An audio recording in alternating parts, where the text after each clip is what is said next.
strange encounters, and the occasional technical mishap. And there is always the technical mishap.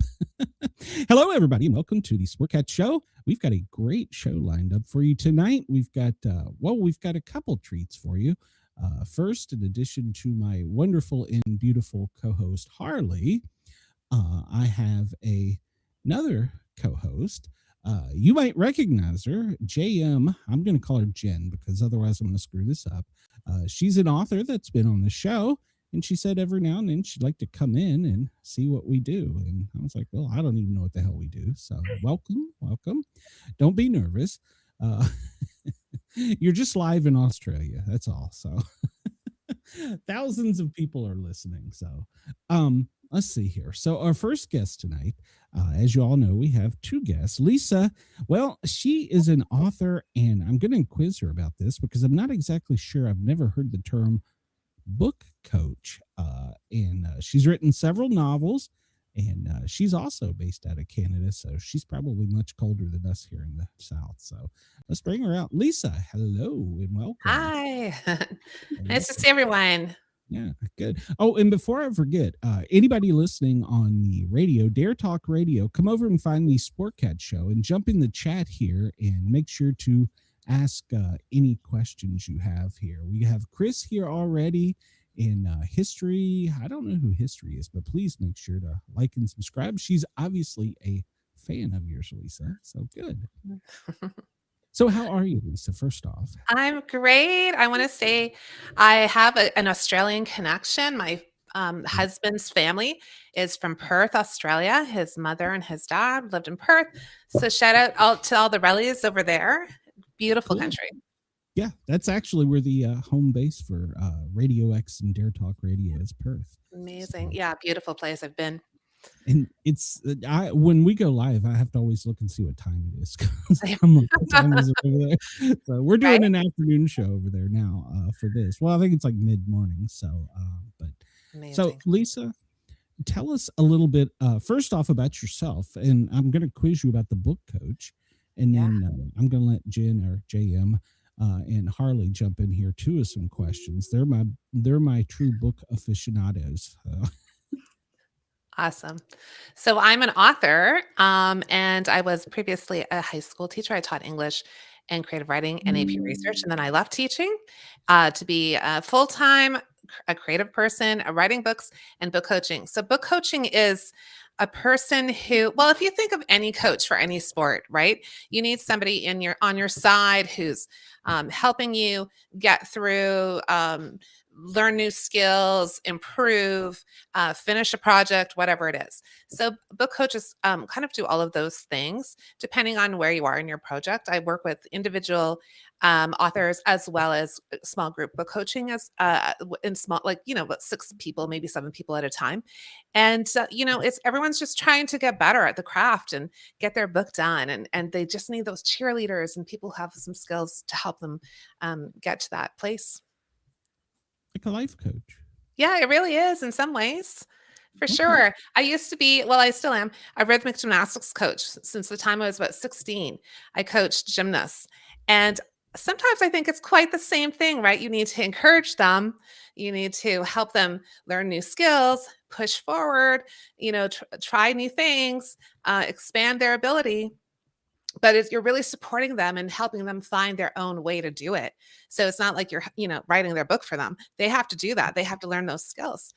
Just like the gymnast has to figure out how to move in a certain way, how to incorporate a piece of apparatus or whatever it is. Do you love seeing like their eyes light up when you're like, wow, somebody believes in me? Yeah, it's so good because I think we have this notion that authors work by themselves. Like we have that old image of, I don't know, somebody in an attic with a candle and writing with their quill pen or something. It's like a romantic version of this isolated and maybe tortured artist. But the truth is we all just need community. We need people to support us. We need people to listen to our ideas.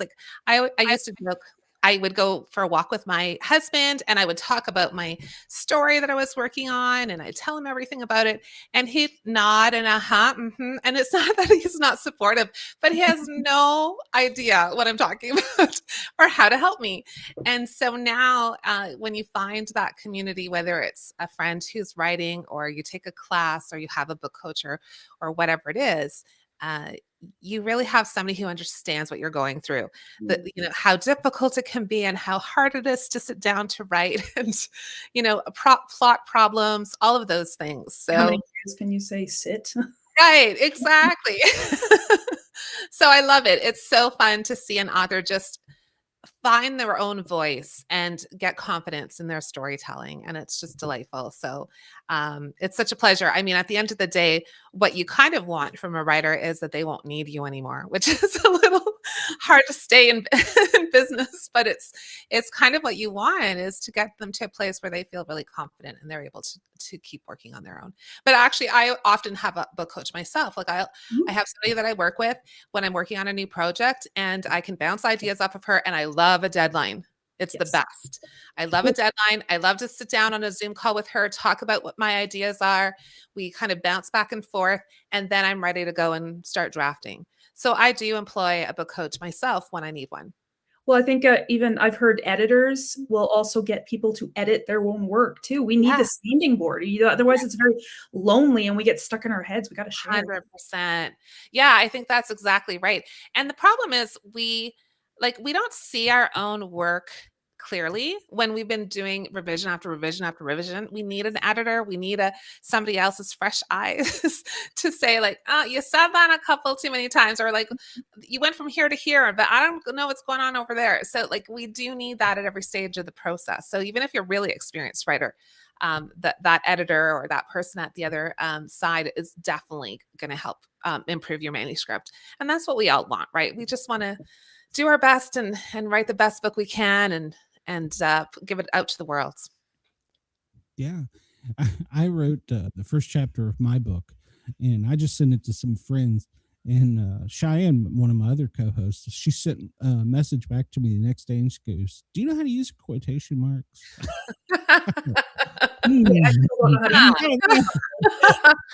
Maybe not. This is because Shangsky is not proud of me at this moment. My English. So good. But it is true. You don't actually know what you don't know. Like I've been working with a group of writers over the fall session, and for 8 weeks we had a class, and they were actually quite experienced writers. They'd done they'd written a lot already. They had taken classes. They were really invested in their writing. Sometimes I get groups that are really new. They're just starting, but this group was really quite experienced, and I think they were surprised at the things that I brought forward that they hadn't heard before, or they didn't know, or just hadn't come across. It's not their fault. It's just, when you know, and you don't know that you don't know it until somebody points it out. So that's like you say, when this kind of spark in their eyes, I'm like, okay, good. You're taking something away from this that's going to be helpful for you. Light bulb go off. Yeah, exactly. Yeah. Well, everybody needs a cheerleader and a coach, and you're an accomplished novelist, writer. So how many books have you written? How many have I written? So I have 3 books published. I have 2, one that's quote unquote done. It sort of, needs to get to the editor. I have one that is, I would say it needs a couple more revisions, but it's like the first draft is done and I have a little bit more to do. I just got the ARC, or the proof copy, for my first cozy mystery today in the mail. So that's very exciting. And today also, I just finished the first draft of the second cozy. So what is that now? 3, 4, 5, that's 7. Not all published yet, but the 2 cozies are coming out next year. And then the historical, I'm going to give some time between each of them. I don't want to put them out all at once. But yeah, every book is a new challenge. Every book has something you're exploring that is exciting, and there's a something new you have to learn and figure out. So I like that a lot. Just keep going. Do you find that like each book has its own like mood? It almost takes on a life of its own. Yeah, 100%. Especially like the difference between writing cozy mysteries versus historical fiction.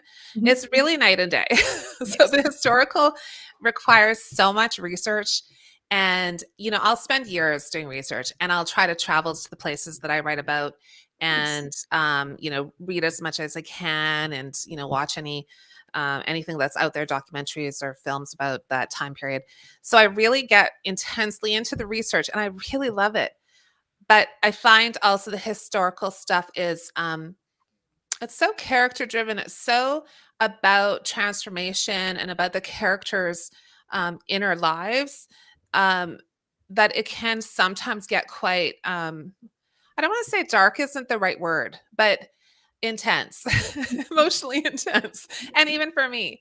And writing the cozy mysteries, they're contemporary, so I don't have nearly as much research. I've created the village that the people live in. I've created the characters. I just feel like I know that place so well and all the folks in it. So now just finished that first draft of the second book, and that was so fun to return to that world because it was like, oh, I know where I am, and I know where like it was so joyful and full of energy, and it was so fun. So I love the historical, but I like the balance because different books have a different tone and a different Mhm. mood, and you as a writer, it's a different energy. Do So I like them both, but the reader will feel the energy is different for the different styles, I'm sure. I know when people ask me, it's like, "Oh, which one's better? Which one of your books do you like better?" And I'm like, "That's like asking to choose between my children." Which You kid, know, right? they're part of you, and I resonate so much with what you said, like, that's like home. You return to your story, and it's just feels like home. Yeah, it absolutely does.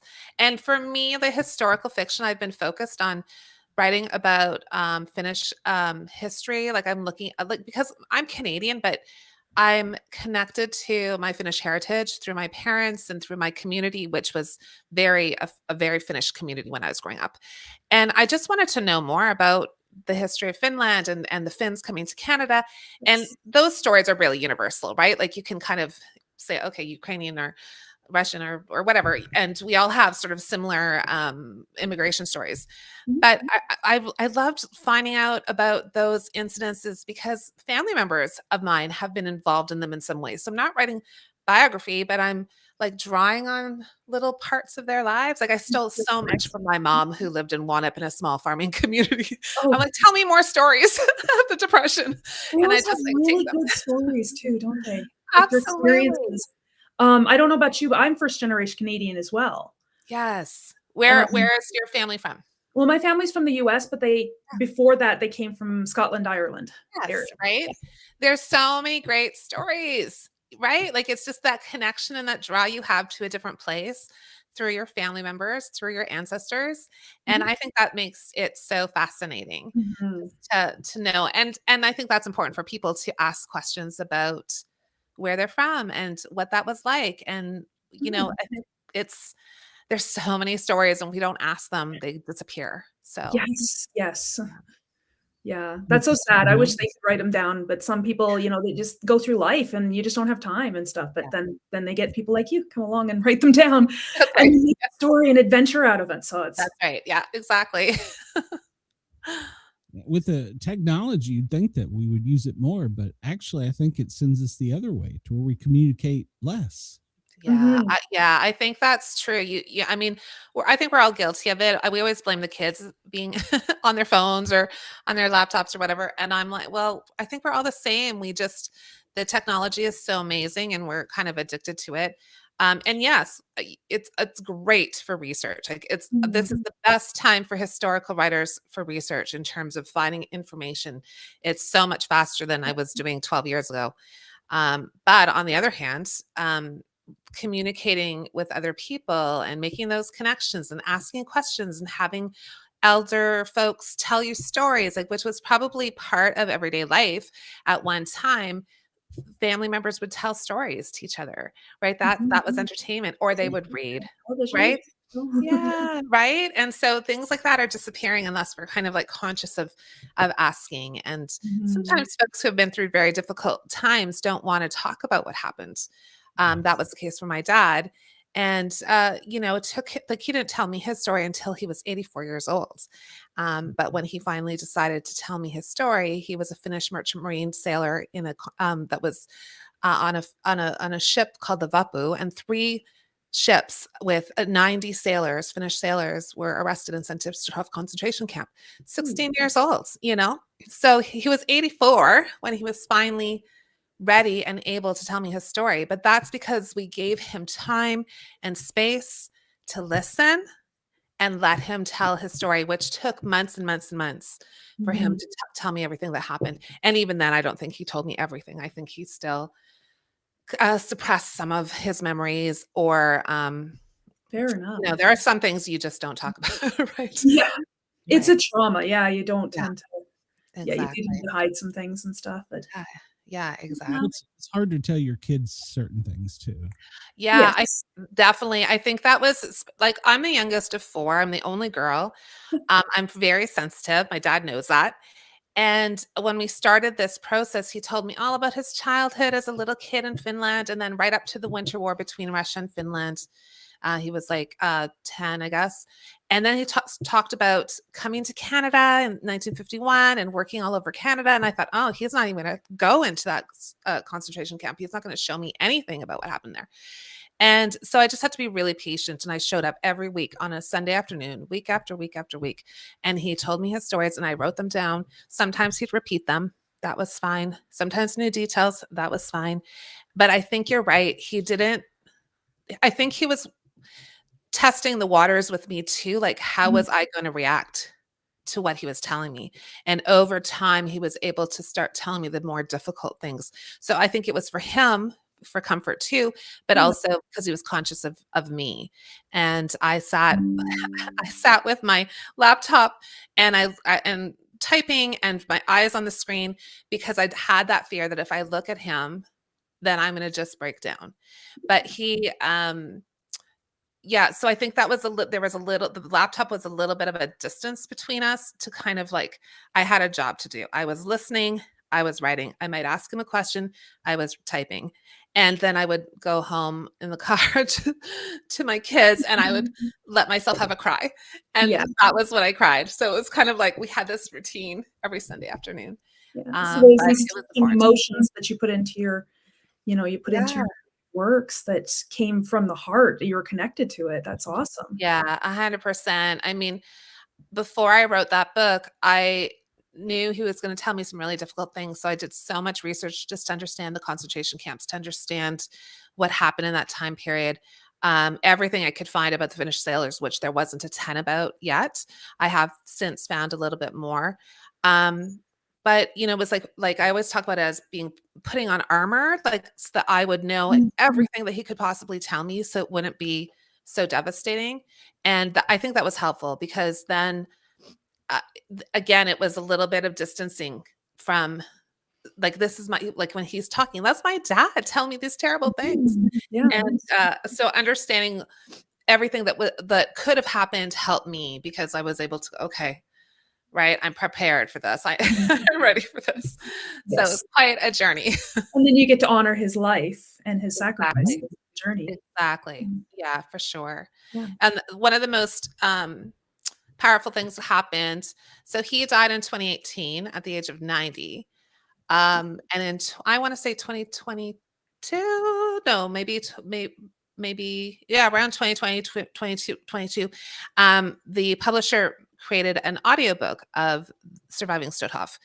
And the narrator is my son, Kieran Jensen, who's an actor. And so I went to go listen to him recording in the studio one day. So here's my words being spoken by my son, all about his grandfather. Like, that was just like, that's so precious. I know. I couldn't believe it. It was like just this moment. I was like chills, It was meant to be. Yeah. It was meant to be. It was really beautiful. It was just full circle, right? Ask for anything better. Yeah, full circle for sure. And my son was, I'm going to say he was just a little bit older than my father was when he went through it. So it was, I had been thinking about my own kids when I was writing this book, because they were around that age of the time my dad was in that concentration camp. And, 16, you're just still a kid. You have your whole life ahead of you. It's crazy. How did your son, knowing that this was his family, how did he feel about that? Yeah, well, he's an interesting guy because he's a really talented actor. Of course, Mom's going to say that, but he just is. Mama Bear says so. He's an amazing actor, and he's incredibly introverted. Like I think our whole family is in some way. I'm quite introverted too. But he's quite like my mom. He keeps his everything close to his chest. I'm much more emotional. I'm much more chatterbox. He's quite quiet and he keeps everything close. But I knew how seriously he was taking this project, and he worked on it. And when I went to see him do this, I could see him. He was so intense about delivering it right. And so we never really spoke about how he felt about doing it. I knew he wanted to do it. Like when I suggested, like the publisher asked if you want to be the narrator, because she knew him as an actor, and it just all made sense. And he didn't divulge too much in terms of an emotional reaction, but like I just know that he was extremely proud to be asked, and that honoring his grandfather in that way was really beautiful. So yeah, it is amazing. It really is. It really is.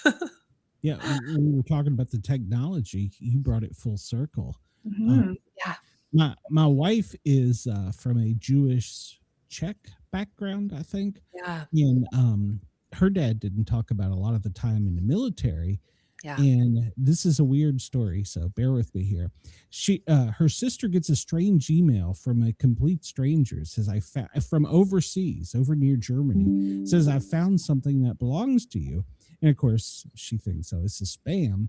And so she sends it to my wife, Mrs. Sportcat. And she asked me, she goes, well, look into this. And so I went and I looked, and I was like, you need to contact that guy. I'm not going to tell you anything to contact him. And so she's like, okay. So there was obviously a language thing. We had used the Google Translate. He is a metal detector, and his country is right on, and don't ask me where, right on the border of Germany. Her father was in the army and a gunner in a big plane, and they were going on a suicide mission. He apparently ditched his ID because if he had been caught with his looks and his last name, that would have been it. And so it was kind of like she had never heard this, and we started putting the pieces with time together and using the internet. And she's like, oh my God. And so the guy asks, he's like, can I please keep these? These are now personal to me. He's got them framed on his wall. And she's like, yes, by all means. I've got another set of his dog. It was his dog tags. I'm sorry. Yes, yeah. And she's like, no, I've got a set. She goes, but if something happens to you, send them to my son. And so they agreed to that. But it was such a story, like you said, had never talked about it. And then it started putting the pieces together. He's going on a suicide mission. If he gets caught with his last name and with his looks, he's going straight to the camp, especially being in the military. And luckily, apparently, everything worked out. But historically, we found out. But it was so strange to catch a story that way because no one had talked about it. That's right. Amazing. I told her, I said, you need to write about this. Yeah. I said, take your father, because you don't know what happened, but put yourself in him. Because what he had to be going through to think, okay, I'm doing this for my country, but if I get caught, they're going to think I'm them. Scary. This is the wrong way, but you know what I mean. That's wild. So and I love the technology though, in a good way. I'm kind of concerned about AI a little bit. it's going to be our AI overlord one day. We're going to It amazes me that sometimes, the best stories out there are things that actually really happened. Yeah, that's funny because my dad would say, like, I loved fiction, and I still love fiction. I write fiction, and, I just, devour it. And he would say, and he never, ever read fiction. And he says, well, because real life is crazier than anything you will read in a book. And he is right. Like there are some things that if you were to put it in a novel, readers would be like, nah, that would never happen. But like, because it's real life, like it's too out there. But I think even like high fiction writers or fantasy writers and stuff, you're still drawing from real life events. Oh, yeah. Real emotions and real traumas and real things. I mean, they may not have wings, Yeah, 100%. Yeah, no, it's very true. I think we're always drawing on what we know and what we observe and people we've seen. Like it's not that you're necessarily creating a character that's based on someone in particular, but it's composite of all kinds of different people you've met and seen and observed. And I think we're always trying to work through issues that we have or questions we have, or they come out as themes. I write a lot about grief and loss because that's been a theme in my life. So I kind of explore it in different ways through my fiction. And not that it's therapy exactly, but it's a way of kind of like encountering it again and thinking about it and seeing how this works and how do people respond to it. So yeah, I think fiction can be great for the reader to explore their own lives kind of vicariously through the characters, and for writers as well to experiment with okay, what if I put this character in this situation? What happens then? Yeah, well, I used to do that. That's what I started. Yeah, exactly. It's so fun. In your latest book, Like Water for Weary Souls, how much of that it comes from the Great Depression? How much of that is from your family background? Yeah. So actually, like I did a lot of research for that one too. So I set it in a northern Ontario mining town of Sudbury, which is where I'm from. So that was fun because I really could look. I actually went to the library and found maps from the 30s, and I was able to really see, okay, what was Sudbury like then? It had just become incorporated as a city in 1930. So the timing was perfect. And then my mom's experiences growing up. She was born in 33, a little bit later, but she grew up in a farming community just outside of Sudbury called Wanup. And I've been to her little farm that she grew up on, and she would tell me all kinds of stories about what it was like to live there. And it was a very Finnish community as well. So I just took all these little bits and bobs of things I knew and people I knew and what was going on, and put it into this Depression era story about these two Finnish domestic workers. And I came across this great book. I always talk about it. It's called Defiant Sisters. And it's a researcher from I want to say Ryerson. It could have been University of Toronto. I don't know. I don't remember at the moment, but her name is Valtbo Lindstrom. And she wrote about Finnish immigrants in Canada for, like 100 years or something, probably longer. And I got to the section of the 1930s, and she was talking about Sudbury, and she was talking about Finnish domestic workers. And I'm like, that's interesting. And then she started talking about all the other things women did to earn a living during the Depression, such as running boarding houses. Okay, yeah, that makes sense. I knew that. Running brothels. That is not something my parents told me about. And bootleggers, all the women who were bootleggers. I'm like, okay, I think we have some stories here. And that's where the spark of the idea came from. I'm like, yeah, you know what? People are just trying to survive. Everyone wants a better future. Everybody wants something more for their families. These young girls come from a farming community into the city thinking they can have a better life. And it turns into a bit of a mystery because one of the girls dies. Her body is found in Nolin Creek, and the other sister's like, "What?" Like the police say it's an accident. She's like, "No, it's not an accident. She would never have crossed this creek. There's no way." And she's determined to find out what happened to her sister. So it's historical fiction, but there's this murder mystery at the center of it. And so, no, the characters aren't people I know, but there's all these little infusions of stories I've read and people who existed and real history. And that's my, sweet spot, is to find like, okay, how can I incorporate what I already know and people like behavior more than actual people and choices they make, and make them complicated, because we can really judge those women. We can say, well, why do they whatever, but I wanted them to be really relatable and be like, okay, they were making choices. They were trying their best. They were trying to stay alive, and we may not agree with their choices, but you can understand why they were making those choices. Yeah, when we'll there's head no out. other options and stuff, and it comes down to survival. There's a Yeah, lot of things that people would do that they normally, that, if you're not in that situation, you wouldn't understand. exactly. Yeah, and I feel like there's so often when we're reading historical fiction, um, we can connect it to what's happening today, right? There Mhm. are lots of people suffering. There's lots of people who are in situations that are not ideal, that they're not welcome. They're struggling financially. There's, so many issues going on. And I love that historical fiction shines a light on those issues by looking at the past. And Mhm. maybe you're also then considering what's going on in the present. And I don't know. It doesn't make a difference. I'm not sure, but I hope so. I hope people start to see things differently. Yeah. Well, I think the past ends up repeating itself too. So, Yes. it's sort of becomes current events eventually.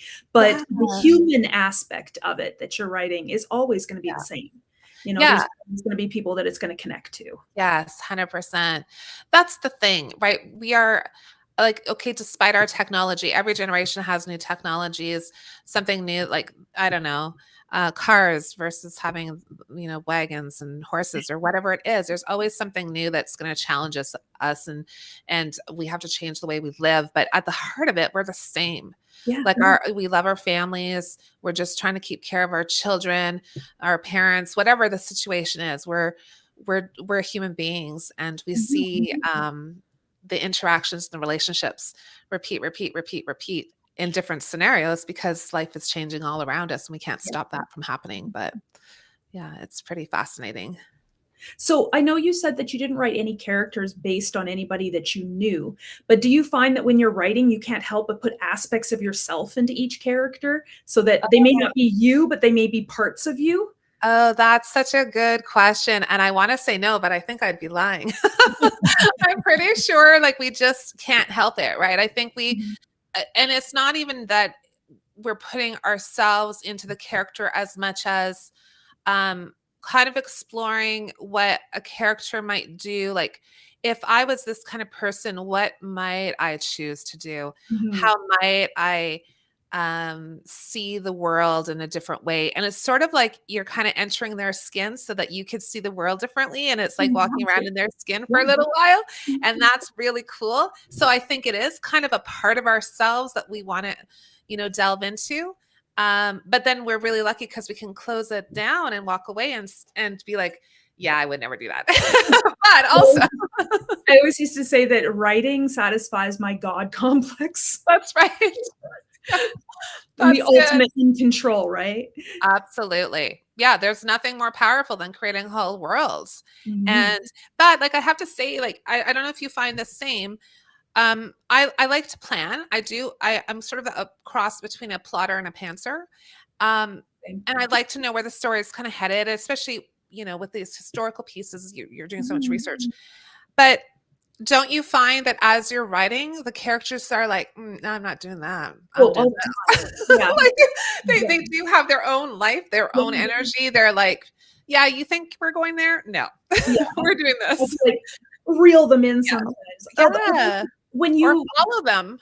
yeah, if you're not plotting too solidly, do you find that sometimes if you just you let your characters go, it'll take you somewhere and you're just like, Yeah. "Wow, how did I think of that?" Yeah. Sometimes it'll either be Absolutely. there or you'll be questioning your sanity and like, "Why did I do that? That cannot." Yes.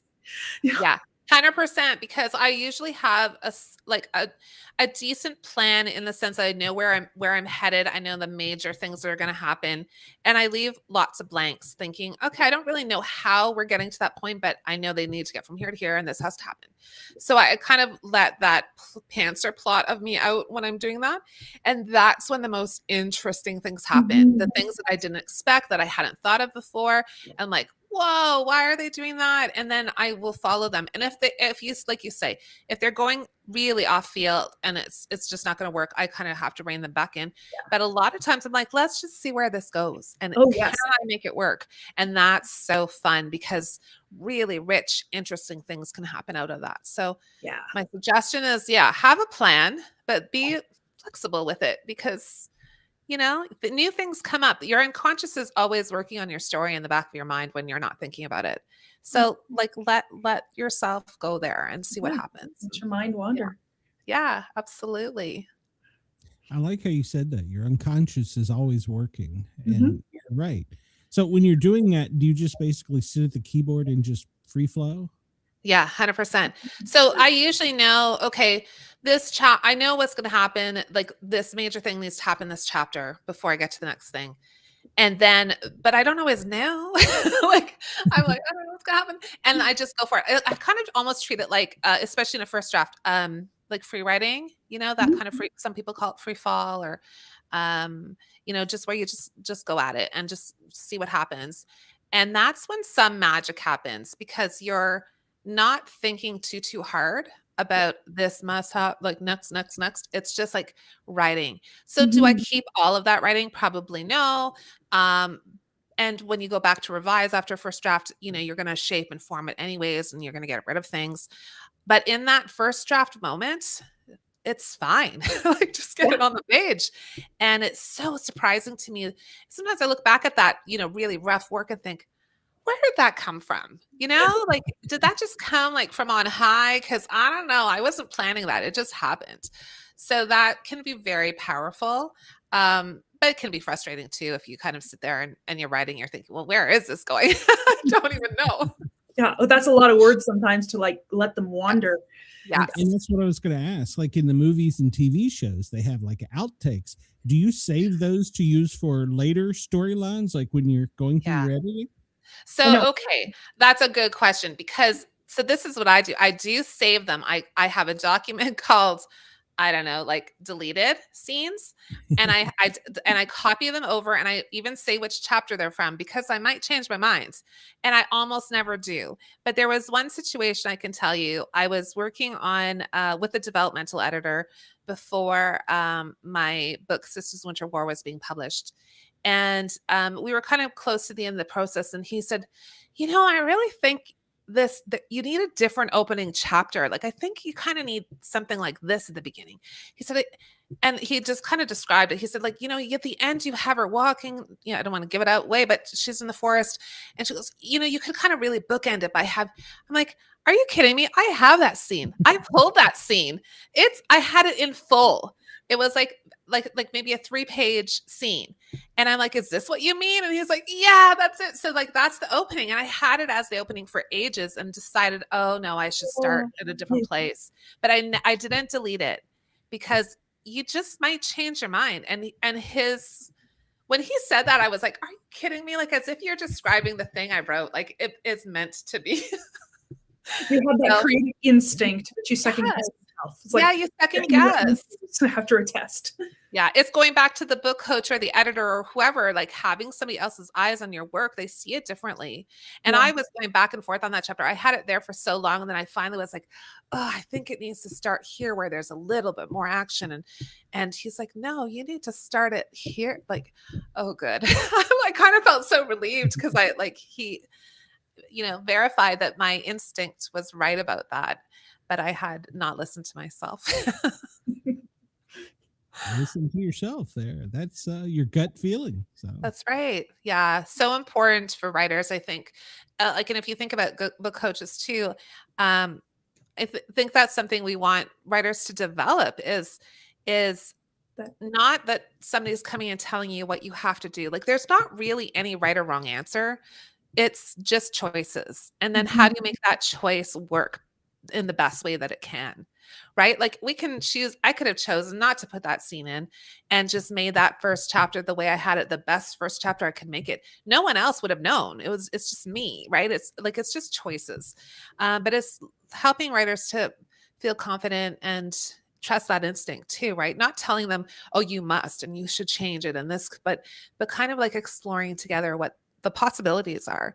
Oh, And that can be so fun. yes. Well, and I think a lot of times, like we say, we're our own or worst critic, but we're also our own greatest artist at the same time. So Yeah. it's a balancing act between those two. Yeah. Yeah, I think so. The other thing I often think about is, and I talk to my writers about, is that we think it's ourselves and the manuscript, right? That's the relationship. And it is. But then there's also the third party that we don't always think about till later, and that's the reader. And we really need the reader to be part of that process. So, you often hear writers, especially the starting out, who say things like, I'm just writing for myself. Okay. Yeah. You can just write for yourself. There's nothing wrong with that. Or I'm just writing for my family. Absolutely. Go do it. It's great. But the minute you're saying, I'm writing so that somebody else will read this, like I would like a reader to read this, then now you've expanded your little circle of support. And you need to think about your manuscript as being something that will be in somebody else's hands. And so there are expectations. Like if you're going to write, I don't know, a thriller, you now need to hit some marks that thrillers hit, because the reader of a thriller is expecting that. If you're writing, like there's all kinds of experimental literature too. So you can experiment and try things too. You'll find readers. I think everyone will find their readers somewhere.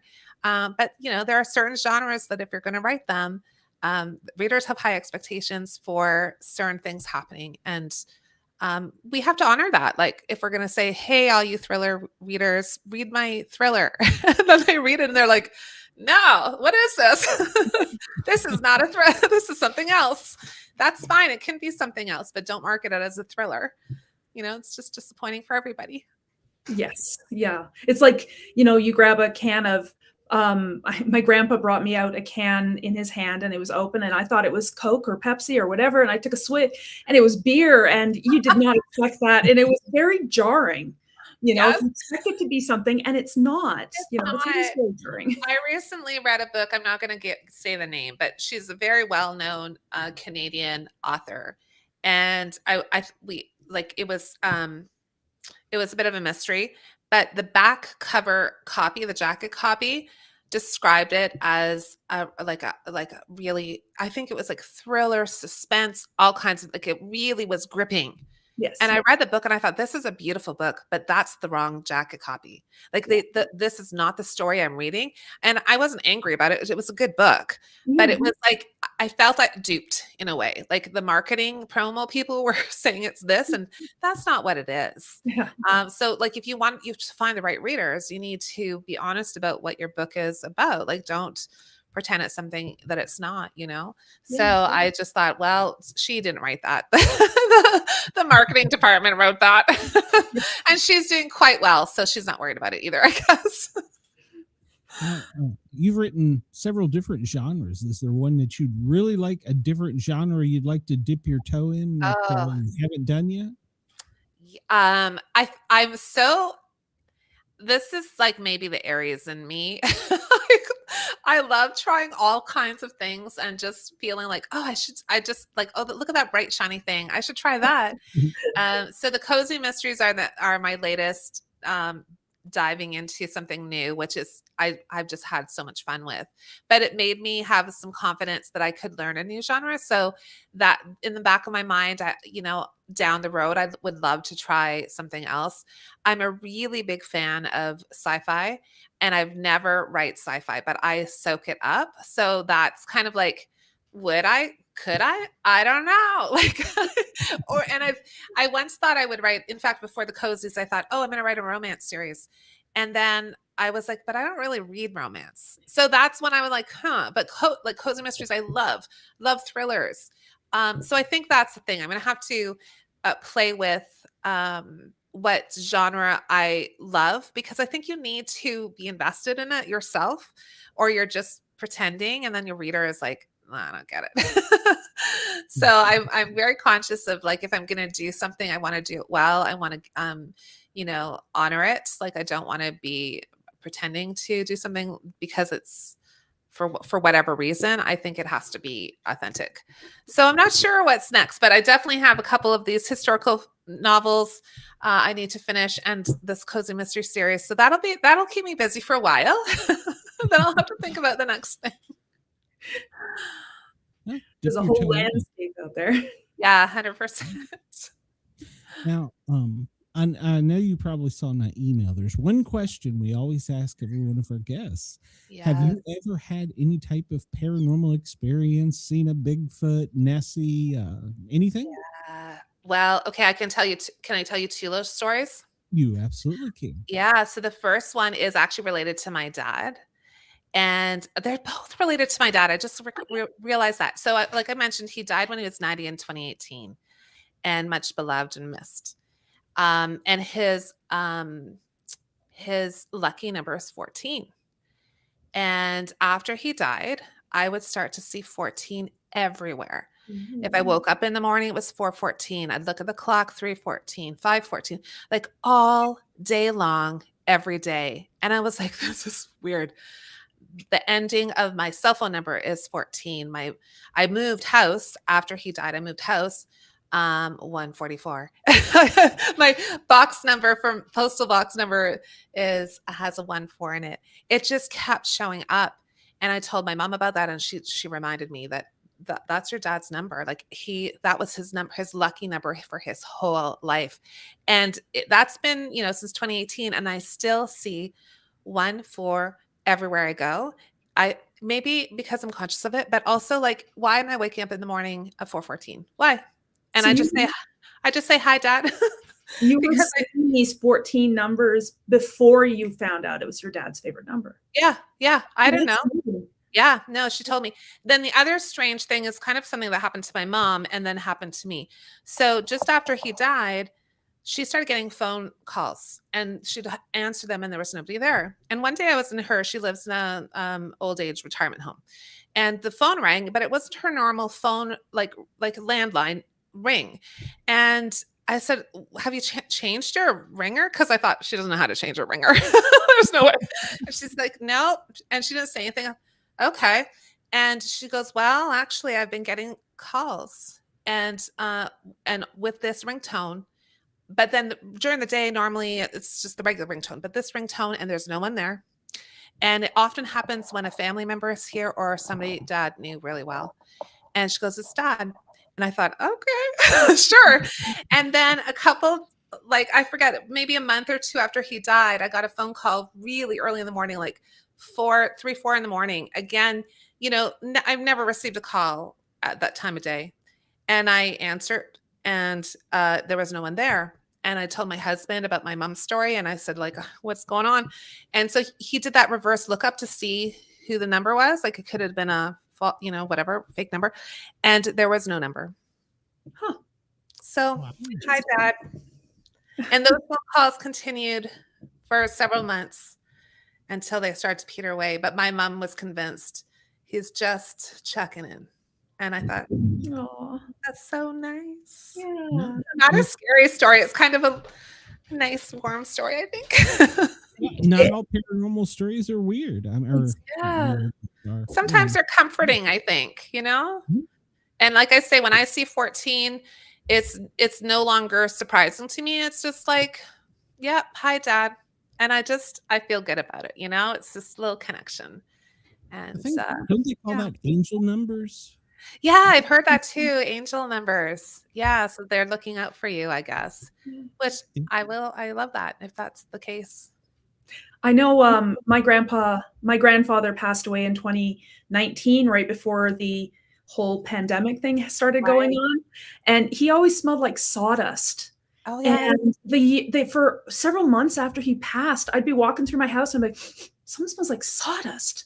Yes. And the same thing happened. My uncle passed away a couple years ago, and he was a big time smoker, and he always smelled like cigarette smoke, right? Yes. And none of us in our house smoke, but yeah, again, every now and then I get this whiff of like cigarette smoke, and it's just I honestly believe they can reach out to you. I think so. Yeah. I think it's possible, and I love the idea that you're like, for both times it's sense, like that somehow for whatever reason. That's how they know they can contact you is through sense. Yeah. And for me, it was like the visual aspect of the number, and my mom missed phone calls, like which was really like kind of in your face. Like I was like, who is this call from? There's no one there. And then that wasn't working, and they tried this. Yeah, it's so incredible. Well, I tell my children are grown, 22 and 25. I tell my kids, listen, when I'm dead, I'm gonna contact you. And my daughter's like, well, how will we know it's you? Because she's like just rolling her eyes. And I'm like, I'm gonna say believe. And she goes, oh, Mom, that's just too typical. And And I said, okay, I'm going to say pickle sandwich, or I'm going to show you and so she's like, okay. So now that's the problem. Like, I don't know what happens when I die. How am I going to show her pickle sandwiches? I don't know, but that's my challenge. A challenge in the afterlife. I like That's that. right. You need a challenge in the afterlife. So make her a believer. Yeah. Well, I interviewed a lady that her husband, her fiance was a police officer, and he was shot in the line of duty. Ooh. And she was getting her hair cut, and they had they had a satellite radio station playing, and the police radio at that moment that he was shot, she didn't know, cut into the intercom and said, whatever her name is, Shelly, I love you, I miss you. And she's like, what the hell is this? And then it cut out. And so obviously they came to her door and told her, and she's like, I knew. She already knew. And she told them, and they went back and pulled the 911, and it wasn't there. And she's like, everybody in the salon heard it. Yeah. And so, I think it is possible. So whatever way they know they can get a message to you. Yeah, for sure. Do. Well, and my thought is, I mean, I'm no expert, but I think we're made of energy. Everything's made of energy. Energy can't be destroyed, but energy can affect other energy. So it kind of makes sense that there's a way of affecting light or sound or radios or whatever. Like, I just think there's a possibility of that. I mean, I don't know what to believe actually, but I can't, it's hard to deny when people are like, okay, this is what happened to me. Mhm. So, Some of the stories I've heard, I'm like, okay, that you couldn't make that up. Like with her, and she was young. She was very young. So, well, we only want to keep you for about an hour, and we're getting close. I want to make sure everybody knows how they can find you if they want to reach out to you and use you as a book coach, and how they can find your material, your books as well. Yeah, absolutely. So you can find me at my website, liisakovalabookcoach.com. So Lisa is Liisa because I spell it the Finnish way. And also I'm on Substack. So I have, it's Lisa, I'm just trying to remember, Women Writing, Liisa Kovala Women Writing on Substack.com. So, but if you just go Substack, Liisa Kovala, you'll find it. It's called Women Writing. And I have a newsletter there and a podcast called Women Writing as well that folks can check out. And they can also get a free download called the Sisu Writing Method, Ancient Finnish Wisdom for Modern Writers. If they're writers and just need to learn a bit how to use Sisu, which is strength, courage, determination to get their work done, that hopefully can be very helpful. Yeah. Okay. All right. Shoot me the Substack information. I'll put it in the show notes. Perfect. I will do that. Yeah, I like to make sure that it probably won't happen tonight, get it in the notes, but I'll get it in there in the next 24 hours. I like to do that so that people can reach out and get in touch, because you've given your time to us. I mean, not aside from a great story, you're here to sell your product, and we want to make sure that you're representative, especially with our audience in Australia, because they play this in repeat on other stations over there. Oh, So right. it may be 5:00 next Wednesday and they hear this. So we want to make sure that they know. Good. Amazing. Yeah, that's the weird thing about technology. I never envisioned this little tiny show being international. And I always joke, I'm a guy with a microphone with a Southern accent. I have more fans in Australia than I do in the US. I don't understand, but don't argue with it. So that's awesome. So you've got to promise me something. You said earlier you're working on the other books. Mm-hmm. When you're finished, you need to come back over here and talk to us. I would love this. This is so fun. I really enjoyed it. I'd love to come back. Yeah. It's great chatting with you folks. Jen, do you have any questions for her before we cut her out of here? No, I was checking out your newest book out there, and I'm thinking, I have not read a lot of mystery, but I think I want to read this one. Great. Good. I'm glad to hear it. Yeah, this was such a fun conversation. I really appreciate it. It was. So good. Yeah. It did. It was, and it went too quick. I was sitting here looking at I know. Oh my God. Yeah. I know. I didn't realize even how fast it had gone.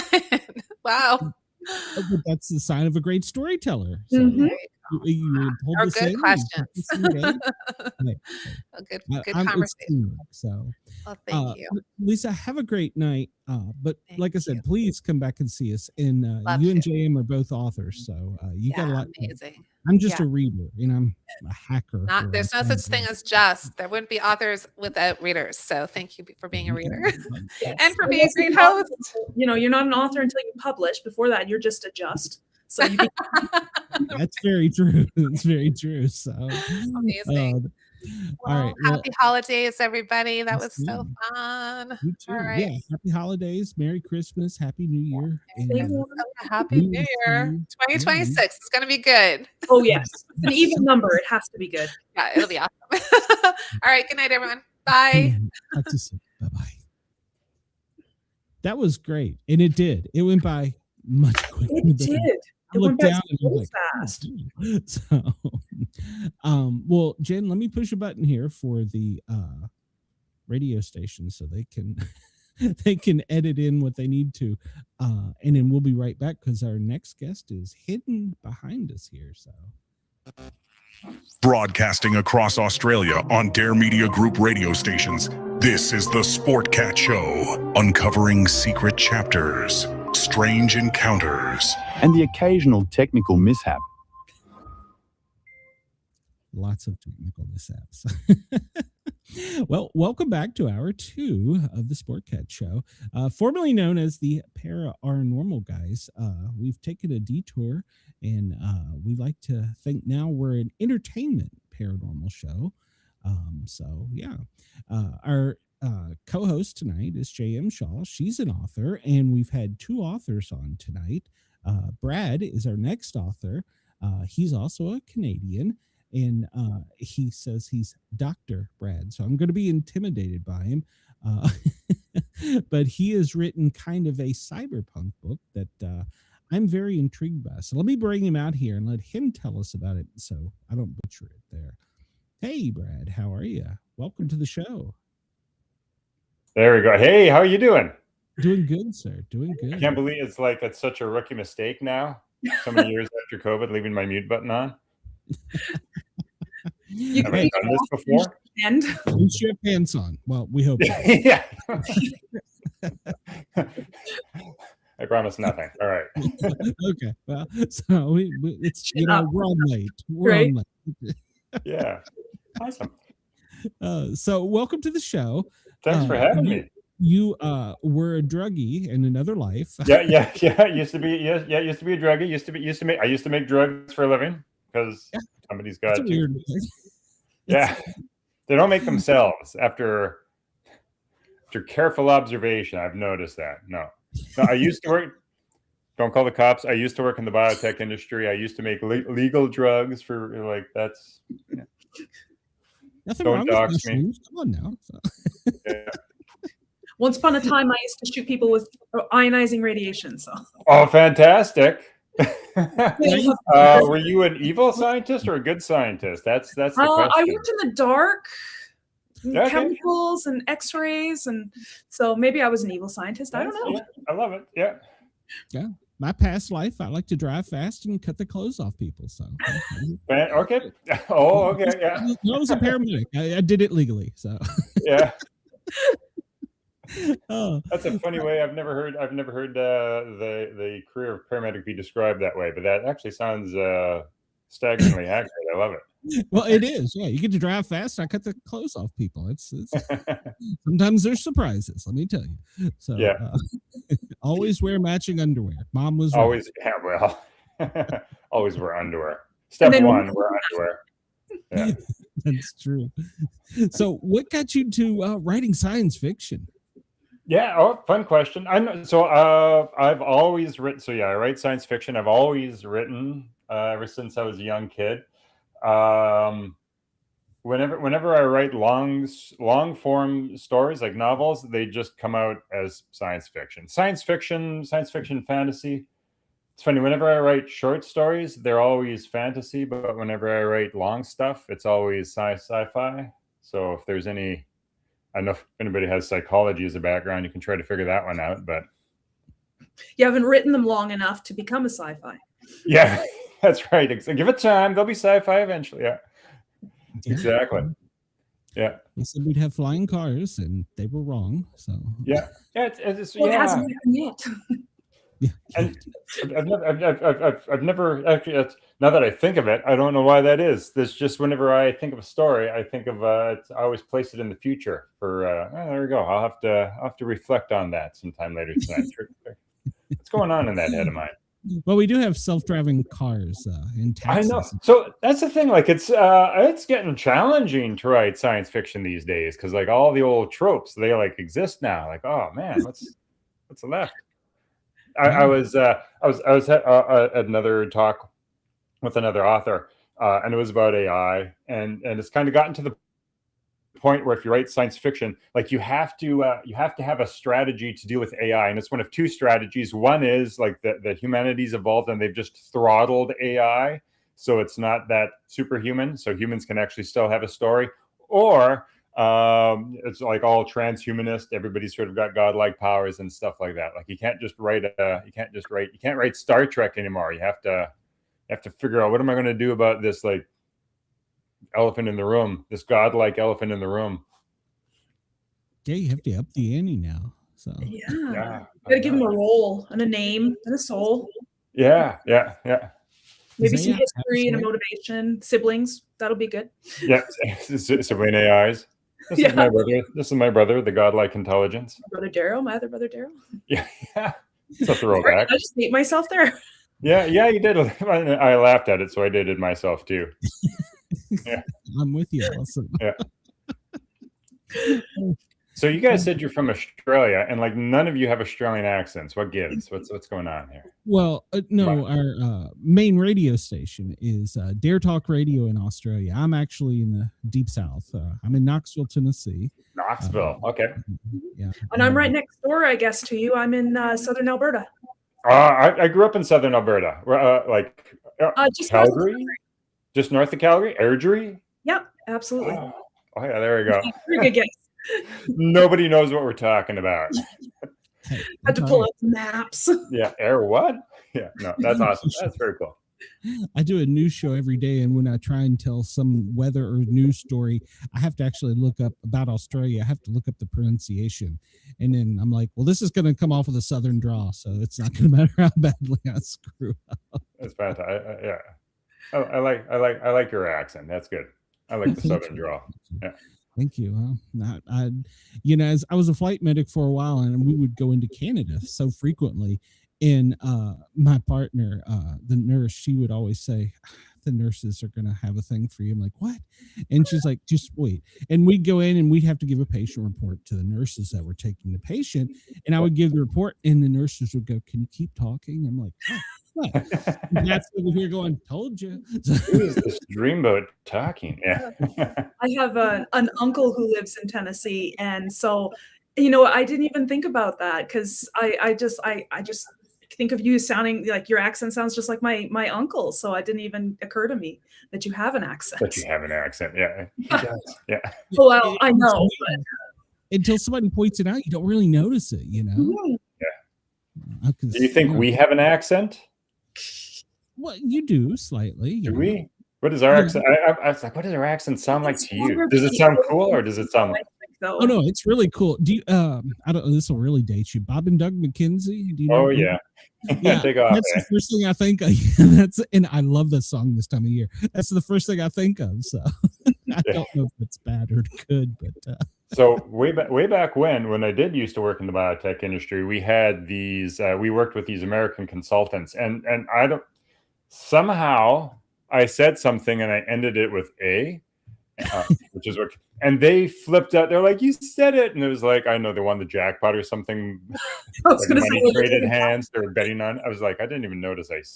Really? I know. Well, I know you're Canadian. You're Canadian when you bump into a clothing rack and you turn around and apologize to it. Yeah. I'm sorry about that. Oops. So if you're south, you shoot it. So yeah. Cultural differences. Yeah. Well, you say yeah, and I say y'all. Y'all. Like, what the hell did you just say? Yeah. Yeah. So the difference between the borders is on one side it's yeah, no. On the other side it's no, yeah. No, yeah. Yeah, I know. Which one is Canadian? Now I'm confused Yeah, now. no. It Yeah, I depends know. what you're trying to say, though. Yeah, I know. Yeah. Even in the deep south, there are things that you can still learn. I learned that there's a difference between yender and yonder. One is a right and one is a left. I had no Seriously? idea.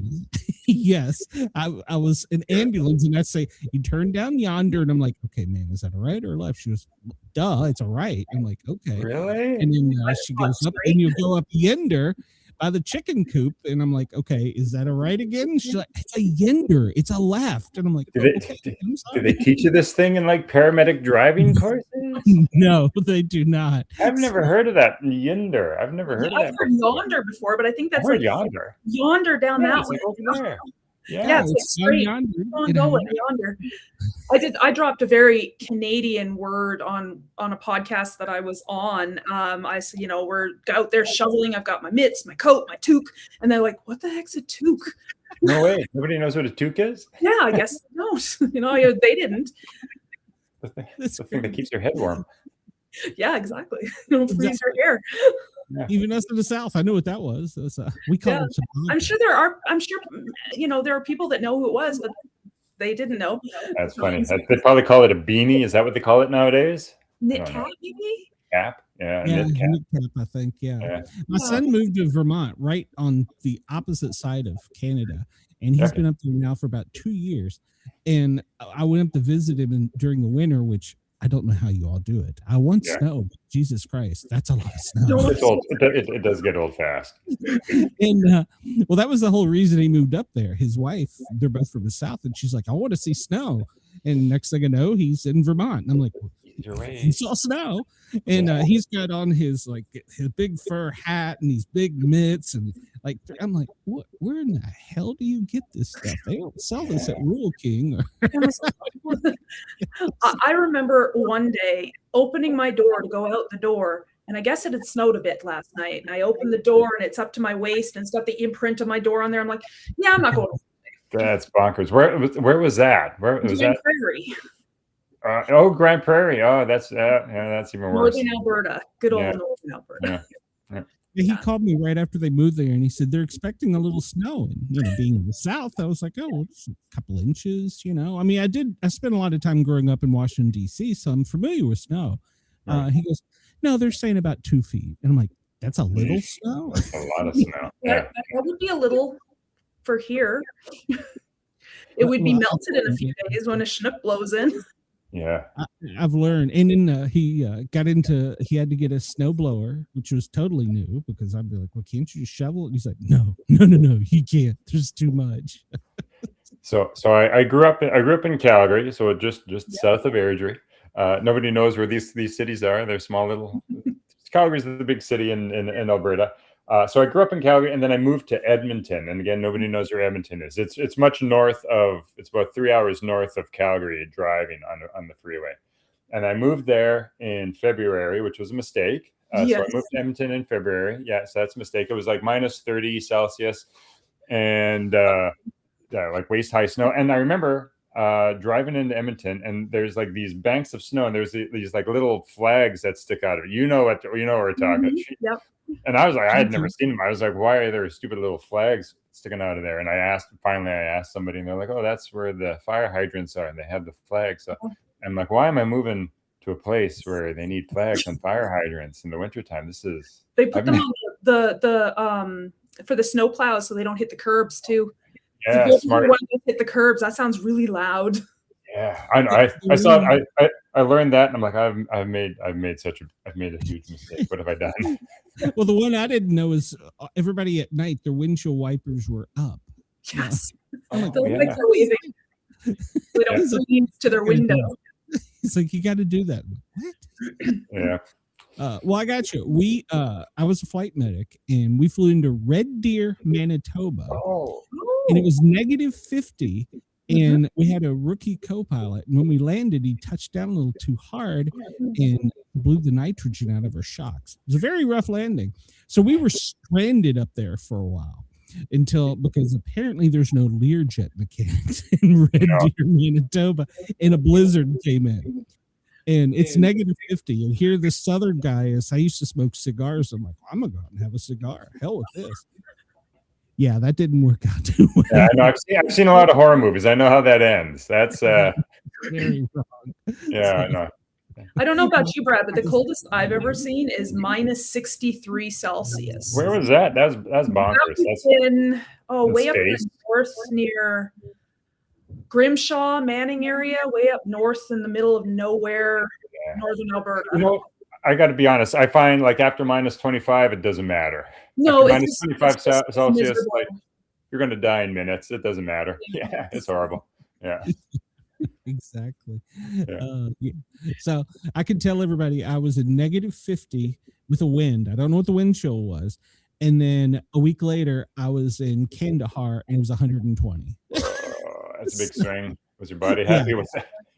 2 days ago here it was plus 10 and now it's minus 30 almost with the wind, obviously not without the wind.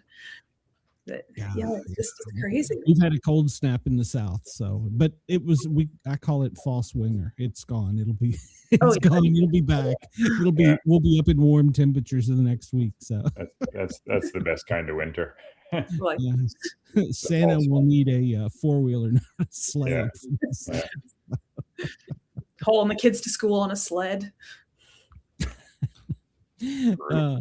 When I was growing up in Washington, D.C., we only had like a couple blizzards and they were a couple feet. So I remember them. But once we moved further south, it didn't ever snow. So my kids didn't know what it was till they went up there and he got a shock. So, and ironically enough, he's looking to move back to the south. So, yeah, go figure. So you used to be a paramedic. What yes. Are you retired now? Are you still doing that on the side? I would love to, but no. I was taken out of service by Pitbull. I was attacked on duty by Pitbull, and after the city spent $750,000 to repair my hand and left arm, they said no, we don't really need you anymore. So they sent me out to pasture. Brutal. Oh, that's. Yeah. That's a story. I don't have any stories. I was going to say that. There's a story there. Yeah. It took a lot of therapy to get through it. So yeah, I'll bet. Yeah, because it's like a light switch. One day you're a paramedic, where every third day, because we work 24/48, you live a superhero life, your total different life. Yeah. And then you turn that off and you come back and I'm just regular Glenn. And so, and then every third day, so it's like I was bipolar to start with because I had these two personalities, and now with this switch, it's just totally gone. So it was a big adjustment, but I'm happy.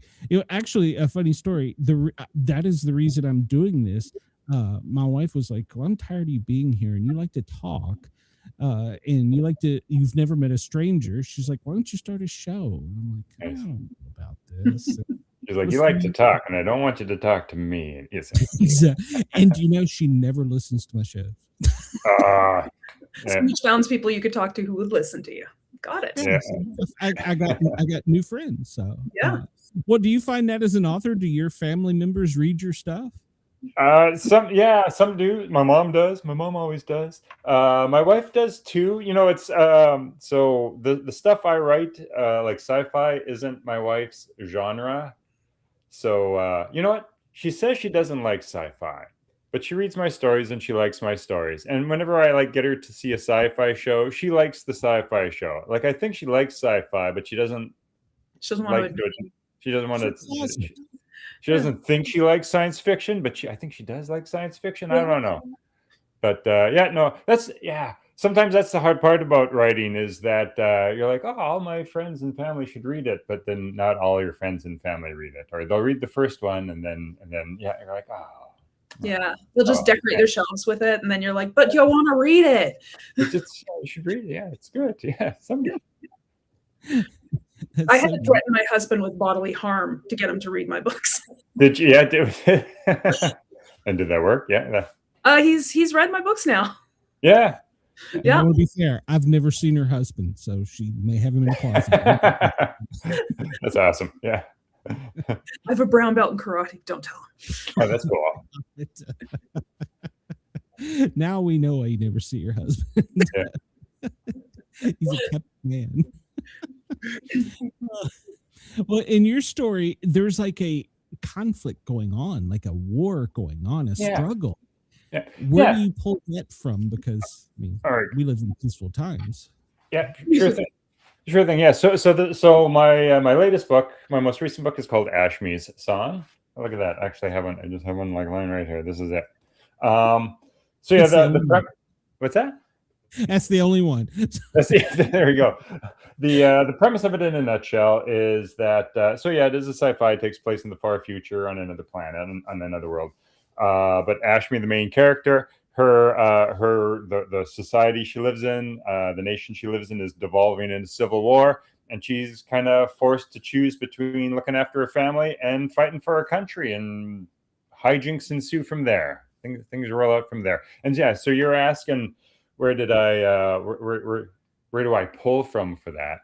I don't know if it's interesting. Initially, so the seed of this idea for this book came back in like 2016. It takes me a long time to write books. I'm a slow writer. But yeah, in 2016, during the Syrian refugee crisis, civil war broke out in Syria. Refugees spread all over the world, mostly into Europe and all the, Middle East and so on. And I remember there was news articles at the time where they'd have pictures of these, chains of refugees. And there's certain political commentators. They're like, look at those, look at all the men in these refugee files. They shouldn't be coming to our country. They should be staying back in their own country and fighting for their country, right?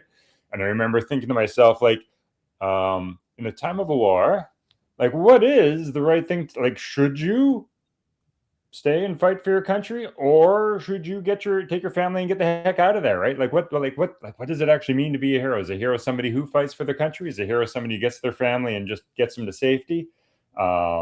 Is the answer yes to both of those questions? So yeah, I wanted to write a story that kind of explored that tension. And so yeah, the main character kind of faces that tension of, she has certain gifts, certain science fiction gifts that allow her to be sort of a meaningful contributor to fighting for her country. But she also has a brother that has special needs and, needs somebody to look after him. That kind of falls to her, so she kind of has that tension as well. So yeah, the story kind of explores that choice that she faces throughout. Interesting. Was it more difficult since she was a woman to explore that character? Because that's something we haven't really talked about in modern society. Is are the women going to fight? Are they going to be drafted? And I liked, I don't know, like you see a lot of tropes, and I want to, I don't know, I don't want to play to stereotype. I don't want to play to tropes. I want to kind of I want to make something that's original, that's familiar but original. So yeah, typically you see, when you're thinking of hey, fighting for your country, you're usually thinking it's a man, fighting for their country. This character is a woman. Women are traditionally, sort of viewed as the caretakers, the ones that look after their family, and she's trying to sort of buck against that. There's another character in the story. Her cousin is a male, and he's kind of we should get out of here and get her family safe. So yeah, I kind of like playing with opposition. So in the story, there's her. She actually wants to fight wants to stay and fight for her country, playing against type. Her cousin wants to get the whole family and get out of there. Again, sort of maybe playing against type, playing against the stereotypes, and they're kind of opposites from each other. So yeah, I don't know. I think a good way to explore tension is to play against type, and that's kind of how you can really, I think, reveal the tension is when you sort of have that, when you sort of play against stereotype or play against type and have opposites that kind of pull against each other.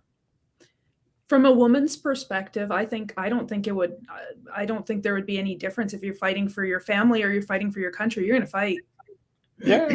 So Yeah. I think it totally makes sense to me. Yeah. And I think part of what makes that question interesting, at least to me, is that you do need people to fight for your country. You do need people who are willing to fight for what they believe is right and stuff like that, right? But you also need people to take care of their family. It's one of those. I feel like it's one of those choices where you can make a really compelling argument for either either answer is a right answer, and it's kind of everybody kind of it's more of an individual answer. Not every woman would want to take up arms and fight, and not every man would want to do that too. I know, right? Yeah. Exactly. So I agree. I kind of had fun with that. So I had a curiosity question, because I know it's been asked to me. As a female author, my main character is a male. So as a male author, was there any reason, or what was the that you designed a female character? Yeah. That's a good question. I'm just trying to think, like, what was I thinking? I like to, I don't know, I like to do different things every story. My first story kind of had a male character, so this story I wanted to do something different. But I did, I think one of the main drivers in choosing that character to be a female character was that, again, like the classic stereotype. Like if I made him, if I made the main character a male, and the male had a dependent family member, I know it plays into this trope of, like, the male is the fighter, and like the I can see to rescue the heroine, and I'm like, let's that trope's been done to death. Let's do something. For sure. Yeah. So that was probably my main driver there with that. Yeah. When she asked that, I thought, I'm trying to call myself a closet novelist. I've got the first chapter, rough draft, and my main character is female. She's president of the United States, actually. So, so I never thought about that. Why did I do that? It just made sense for that person, for the story I want to tell. So I know when the question was asked to me, my short answer was my character's traipsing through the woods and days on end. I don't want to deal with menstrual cycles, but that was a joking answer. Like, for me, and maybe you can sympathize, is that the character just sort of developed. Yeah, that was the character that developed for that role. I think that happens, like, you develop the character that the story needs, and oftentimes it'll happen organically. Sometimes, like, it's not necessarily like it's not like you flip a coin and you see something. It's kind of like the story it has. I know for me, like, when you're sitting down and writing, it just feels like this character should be this way, and exactly. And yours fit into that role very well. Sometimes as I'm writing the first draft, sometimes, like, I'll flip the genders, like, halfway through, just to kind of see, and, like, it doesn't fit like that, or, like, let's run with this, right? It does fit like that. So sometimes I'll play, like, I know, the stories you need to tell kind of just need different people. Because I know I've written other stories too where it's been female authors, and it's just female protagonists. Because I'm an author. You are a female author. Where it's just that was the character that developed for the role. That was the character that needed to be for the role. I find it fascinating, and you've already kind of let the cat out of the bag here. You seem to let your characters develop their own thing and lead you through the story. A little bit, yeah. Like, so I've wrestled with that over a number of different books. So for any of your audience who is interested in how do stories get written, there's, like, two schools of thought. There's, the architects and the gardeners, they call them. Like, the architect, like, plans everything to death.